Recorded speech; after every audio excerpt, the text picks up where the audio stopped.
പിന്നെ ഇത്തവണ രോഹിത്തിനെ മാത്രം കൊണ്ടുപോയത് അവൻ ആ വീട്ടുകാരെ ഒന്ന് പഠിക്കാനും അവരെങ്ങനത്തവരാണെന്ന് മനസ്സിലാക്കാനുമാ. പിന്നെ ഇവൻ പറയാതെ മിച്ചം വെച്ചു പോയൊരു കാര്യം ഉണ്ടായിരുന്നു, അതും കൂടെ തീർക്കണമായിരുന്നു. അതാണ് കാര്യം. മനസ്സിലായോ വല്ലോ? ോടും ക്ഷമിച്ചത്. ഭയങ്കര സന്തോഷത്തോടെയാ ഞങ്ങൾ അവിടെ നിന്ന് ഇറങ്ങിയത്. ഒരു ചീത്ത പോലും കേട്ടില്ലേ കൃഷ്ണ? ഞാൻ ചോദിച്ചെന്നേ ഉള്ളൂ, ഇത്ര നല്ല ആൾക്കാരൊക്കെ ഉണ്ടല്ലേന്ന്. പക്ഷെ അത് സത്യം കേട്ടോ. ഞാനും ഭയങ്കര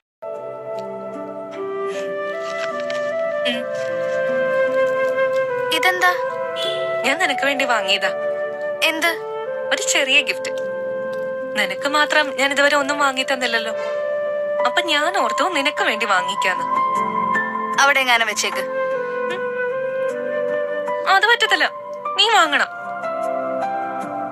ഞാൻ വാങ്ങി തന്നതിന്റെ കണക്ക് തീർക്കാൻ വേണ്ടിയാണ് ഇത് വാങ്ങിച്ചത്.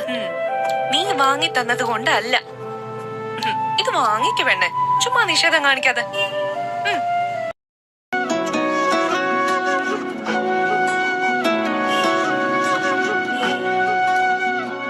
എനിക്കിവിടുന്ന് പോകാൻ സമയായെന്ന് തോന്നുന്നു.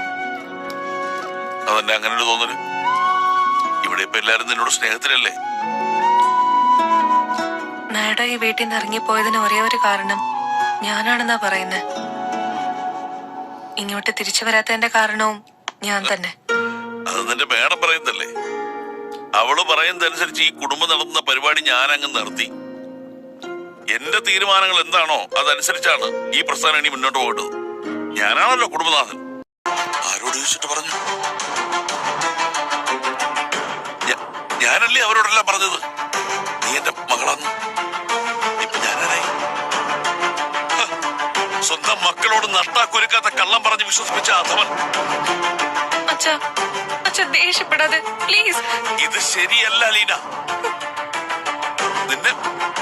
നിന്നെ പ്രൊട്ടക്ട് ചെയ്യാൻ വേണ്ടിട്ടാ ഞാൻ ഒരു കള്ളക്കഥ പറഞ്ഞ് എല്ലാരെയും വിശ്വസിപ്പിച്ചത്. ഇപ്പൊ ഞാൻ കള്ളനായില്ലേ? അച്ഛനൊന്ന് ക്ഷമിക്കും പ്ലീസ്.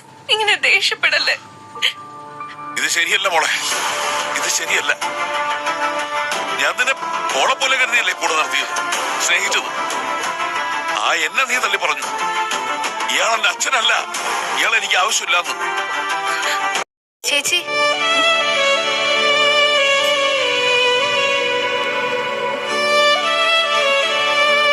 ചേച്ചി എന്നാത്തിനാ കരയുന്നേ? കരയുന്നോ? ഞാനോ? ആ സ്റ്റെപ്പിൽ നിന്ന് കണ്ണു തുറക്കുന്ന കണ്ടല്ലോ. എപ്പോ? അച്ഛൻ വഴക്ക് പറഞ്ഞോ? ഇല്ല. പിന്നെന്താ പ്രശ്നം? ഒന്നുമില്ല. പറയരുത്, തല പോയാലും പറയരുത്. അവനവന്റെ പ്രയാസം ആരോടും പറയരുത്. ബാക്കിയുള്ളവരുടെ എല്ലാ കാര്യത്തിനും ഓടി നടന്നോണം. ബിസിയാണോ രണ്ടുപേരും? എന്നാ? അലീന ചേച്ചി ഇപ്പൊ അച്ഛനായിട്ട് വഴക്കിട്ടെന്ന് തോന്നുന്നു. കരഞ്ഞോണ്ട് പോകുന്ന കണ്ടു. എന്നതായിരിക്കും കാര്യം? അച്ഛൻ എന്തേലും പറഞ്ഞു കാണും. ബബി ചേച്ചി ചോദിച്ചില്ലേ? ചോദിക്കാഞ്ഞിട്ടാണോ? ഒന്നുമില്ലെന്ന് പറയുന്നേ. കരഞ്ഞോന്ന് ചോദിച്ചപ്പോ അതുമില്ല. നമുക്ക് കണ്ണും മുഖം കണ്ട് അറിയത്തില്ലേ അല്ലേ?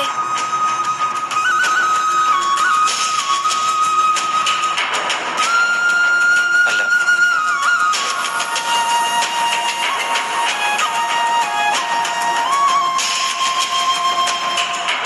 അല്ലേ?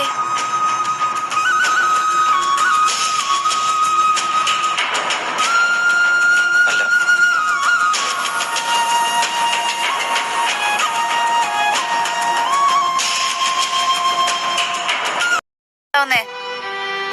അച്ഛന്റെ മകളെ അച്ഛൻ അനുസരിപ്പിക്കാൻ പറ്റത്തില്ലേ?